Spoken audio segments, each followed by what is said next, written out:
Hi all, അസ്സലാമലൈക്കും. Welcome back to Seena's kitchen. ഇന്നത്തെ recipe നല്ല അടിപൊളി ടേസ്റ്റി ആയിട്ടുള്ള സിമ്പിളായിട്ടുള്ളൊരു ഈവനിങ് സ്നാക്സിൻ്റെ റെസിപ്പിയാണ്.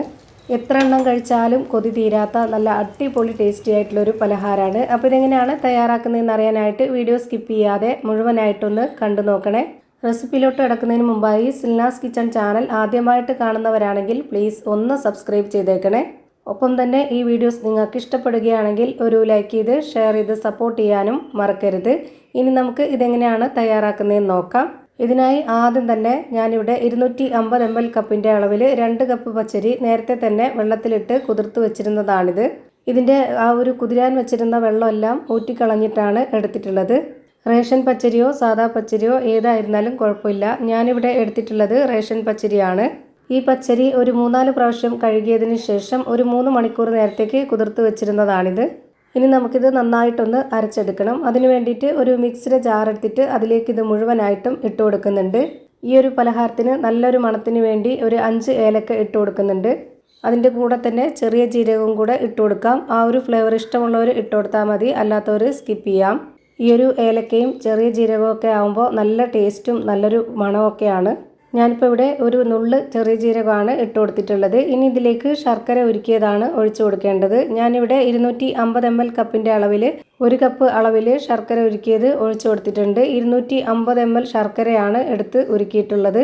ഇനി ഒരു 1/4 കപ്പ് അളവിലുള്ള ശർക്കര ഉരുക്കിയതും കൂടെ ഉണ്ട്, അത് മാറ്റി വെച്ചിരിക്കാം. ഇതുപോലെ നല്ല ടൈറ്റായിട്ട് വേണം നമുക്ക് ഇത് അരഞ്ഞു കിട്ടാനായിട്ട്. അതുകൊണ്ടാണ് ഒന്നിച്ചൊഴിച്ചു കൊടുക്കാതിരുന്നത്. ഇപ്പോൾ ഇതാ നല്ല പോലെ അരച്ചെടുത്തതിന് ശേഷം ഒരു ബൗളിലേക്ക് ഒഴിച്ചു കൊടുക്കുന്നുണ്ട്. ഇനി ഇതിലേക്ക് ബാക്കിയുള്ള ആ ഒരു ശർക്കര ഉരുക്കിയതും കൂടെ ഒഴിച്ചു കൊടുക്കാം.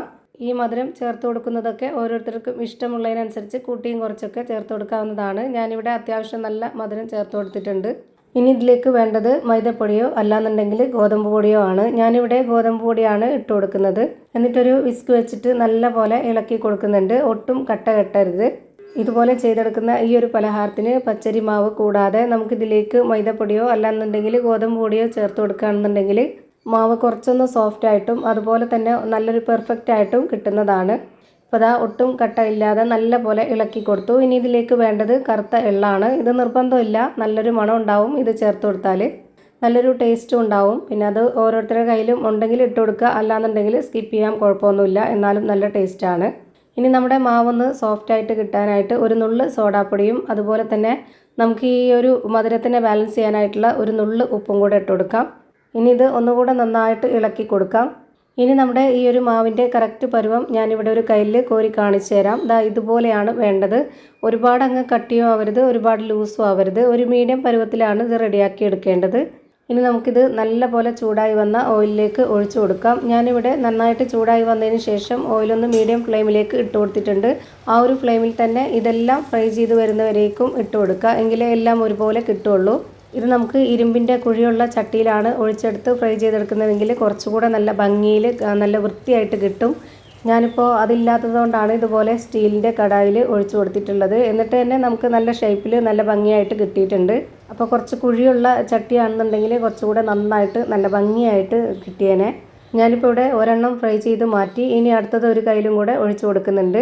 മാവ് ഒഴിച്ചു കൊടുത്ത് 1-2 സെക്കൻഡിൽ തന്നെ ഇത് നല്ല പോലെ പൊള്ളി വരുന്നുണ്ട്. ഇനി അതൊരു സെക്കൻഡും കൂടെ വെയിറ്റ് ചെയ്തതിന് ശേഷം ഇതൊന്ന് തിരിച്ചിട്ട് കൊടുക്കാം. ആ ഒരു ഭാഗം ഒന്ന് വെന്ത് വരട്ടെ.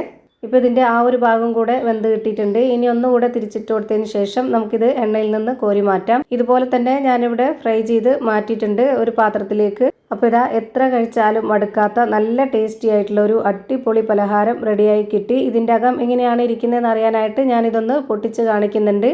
അപ്പോൾ ഇത്രയേ ഉള്ളൂ ഇന്നത്തെ വീഡിയോ ഇഷ്ടമായാൽ ലൈക്ക് ചെയ്യാനും കമൻറ്റ് ചെയ്യാനും ഷെയർ ചെയ്യാനും മറക്കരുത്. അതുപോലെ തന്നെ ഞാനിടുന്ന പുതിയ വീഡിയോസ് നോട്ടിഫിക്കേഷനായിട്ട് കിട്ടുന്നതിന് വേണ്ടി സബ്സ്ക്രൈബ് ചെയ്ത് ബെല്ലൈക്കൺ അമർത്തി അതിൽ ഓൾ എന്ന ഓപ്ഷൻ എനേബിൾ ചെയ്ത് കൊടുക്കാനും മറക്കരുത്. പുതിയൊരു വീഡിയോയുമായി വീണ്ടും വരും. Thank you for watching.